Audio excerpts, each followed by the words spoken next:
Your mortgage, your credit cards, your savings account, everything could change in the next few months. The Federal Reserve just hinted that interest rate cuts are coming. President Trump is furious, and he's pushing for aggressive action. But here's the twist. What they're not saying publicly could cost you or make you money, depending on what you do next. So if you want to protect your savings, lower your debt, and stay a step ahead of the economy, don't go anywhere. In the next few minutes, we'll break down exactly what's changing, why it matters to your wallet, and the 5 money moves you should consider right now. Let's get to the facts first. The Federal Reserve recently suggested it may cut interest rates, possibly by 0.5% to 0.5% later this year. Why? Because inflation is slowly cooling. But not as fast as they'd like. At the same time, economic growth is slowing down. The Fed wants to avoid a recession, especially with the election season heating up. Here's what they're watching. Inflation is still above their 2% target. Jobs market is softening, and global economic tensions, like oil prices and supply chains, are flaring up again. So instead of raising rates or staying flat, the Fed is warming up to a small, cautious cut. Think of it like easing off the brakes without flooring the gas. Now here comes the political twist. Former President Donald Trump is not happy. He wants the Fed to cut interest rates fast and deep. Why? A few reasons. Cheaper borrowing equals more economic stimulus, lower government interest payments. We're talking billions in savings on the $36 trillion national debt, boosting U.S. manufacturing and exports.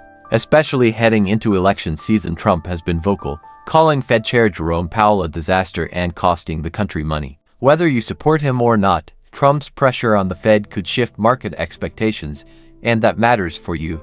Here's the part most news outlets skip.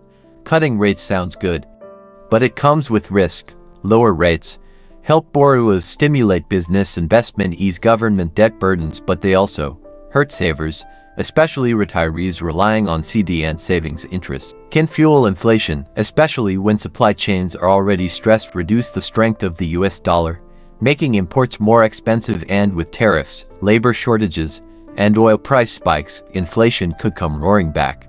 If that happens, the Fed could be forced to hike rates again later, a whiplash effect that's terrible for markets and mortgage rates. So how does this shake out for everyday Americans?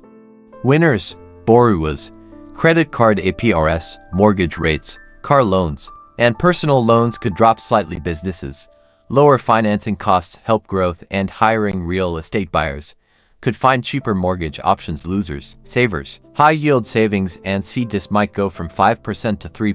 Retirees: fixed income streams from savings could shrink. New investors might struggle to beat inflation with safe assets. Bottom line: it's a mixed bag, and you need to prepare based on your financial position. 1. Lock in high-yield savings or CDS. If you've been earning 4 to 5% interest, consider a laddered CD strategy to secure those rates before they fall. 2. Review your debt. Got credit card balances or a variable mortgage? Now's the time to shop for refinancing options. Lower rates may save you hundreds. 3. Talk to your advisor or yourself. If you're nearing retirement, you may need to rebalance toward income-generating investments that hold up if rates fall. 4. Watch bond yields. Don't just follow the Fed. The bond market reacts independently. Long-term rates could rise even if the Fed cuts. 5.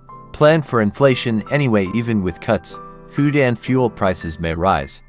Budget accordingly and consider inflation-protected assets. Here's where things get personal for millions of Americans. Social Security COLA increases depend on inflation, but they often lag behind real cost of living changes. Lower interest rates equals less income from savings. If inflation rises, your Social Security check buys less, even if the number goes up a little. That's why smart retirees diversify their income, use laddered income strategies, reevaluate risk in their portfolios at least twice a year. One more overlooked piece of the puzzle: labor shortages due to tighter immigration rules are pushing up wages in farming and construction. Sounds good for workers, right? But it also raises food and housing costs. So inflation isn't just about oil or interest rates, it is also about who is doing the work behind the scenes. Less labor gives higher costs, gives rising prices, gives pressure on the Fed. It's a cycle that could keep pushing prices up even if rates fall. So here's the big takeaway: the Fed is planning to cut rates, but slowly. Trump wants faster, Deeper cuts, inflation, tariffs, labor shortages, and global tensions are the wild cards. You don't need to panic, but you do need to act. Lock in good savings rates, evaluate your debt, and refinance. Prepare for inflation in your retirement planning. Don't get fooled by headlines. Watch the bond market and treasury yields. And stay informed, because this next move by the Fed could be one of the most important in a decade. Did this help you understand the real impact of Fed rate cuts and Trump's reaction? Then do 3 quick things right now. Tap the like button so this video reaches more people. Subscribe if you want clear, no BS financial updates that actually help. Drop a comment. Should the Fed cut rates to help borrowers or hold steady to protect savers? I read every single one. And hey, share this with someone who's thinking about refinancing, retiring, or just trying to make sense of the economy. We're all in this together, and a little financial clarity goes a long way. Until next time, take care of your money, and it'll take care of you.